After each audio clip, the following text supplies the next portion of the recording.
Welcome to Sell Your Books Saturday with a quote from Abraham Lincoln. I love this. Let me just throw that back up. I will prepare, and someday my chance will come. Great, great advice. Hi there, my name is Christopher D. Armani. It is my pleasure, it is my passion to empower aspiring Christian nonfiction writers to share their trauma to triumph journey using a complete, detailed roadmap for writing success so they can make the impact they know they were born to make.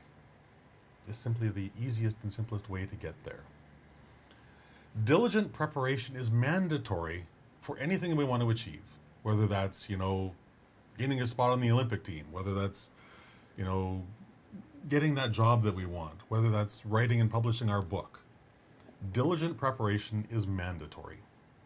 You can't seize an opportunity unless you're prepared for it. Can't be done.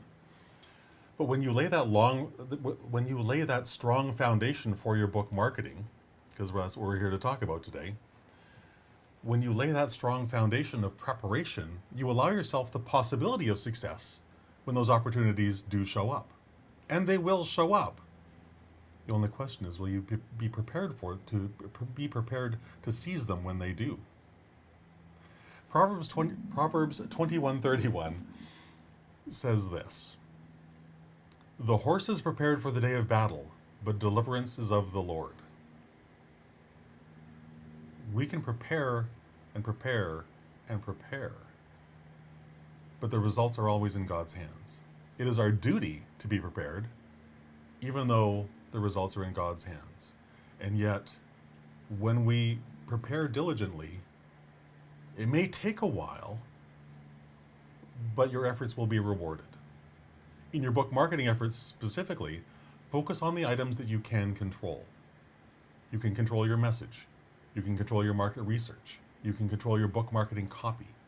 These are all things that you completely control. And then have faith that once you've done all of that work, once you've done all that preparation, that God will provide the opportunity to make sure that all of those tools that you've built put your book in front of the person who is most likely to buy it, most likely to read it, and most likely to have their life transformed through it. Lincoln's philosophy of "I will prepare and someday my chance will come" is based on his entire life's experience. It's not like this was just some pearl of wisdom he picked out of the air. This is from his lived experience, and he suffered a lot of losses. He lost his job and an election in 1832. His business failed the next year. He was elected to the state legislature in 1834, finally, only to have his sweetheart die the following year. And in 1836, 2 years after he was elected, the year after the love of his life died, he had a nervous breakdown. Complete collapse. He was defeated for Speaker of the House in 1838. He lost the congressional nomination in 1843 and suffered 7 more defeats along the way before he was finally elected President of the United States in 1860. The lesson here is pretty clear, I would hope. Abraham Lincoln kept preparing no matter how many defeats he suffered, and he kept living in faith, knowing that eventually he would be rewarded for that, because God rewards the diligent. So that on that day where the biggest opportunity of his life was presented to him, the election where he could, if he's successful, become president, he was prepared. He knew what to do, when to do it, why to do it, how to do it, and he was rewarded. He won the election.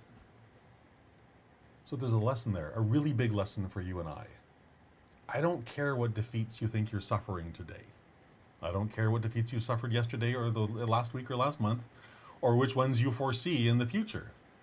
They don't matter. What matters is that you persist moving forward, doing the thing that you're called to do, whether you feel like it or not. So if today that means writing your book, then sit down and write today. If your book's already published, then do one small thing today to make sure that your book is put in front of the people who are most likely to read it, most likely to buy it, most likely to transform their lives through it. It's simple. Life really is simple. We love to complicate it. But that's our own nonsense thoughts. That's not what's supposed to happen. It's supposed to be really simple, really easy. So another thing that I think is really simple and really easy, fairly self-serving right here. I would love for you to follow me on social media. Connect with me on all of my social media accounts, please. LinkedIn, Facebook, the rest of them. writingmentor.pro/Christopher. The links to all of those are there. I would love to see you there at one or all of them. And even more than that, I would love to see you here again tomorrow at 3 o'clock. All right? Have a fantastic rest of your day, and I'll see you then.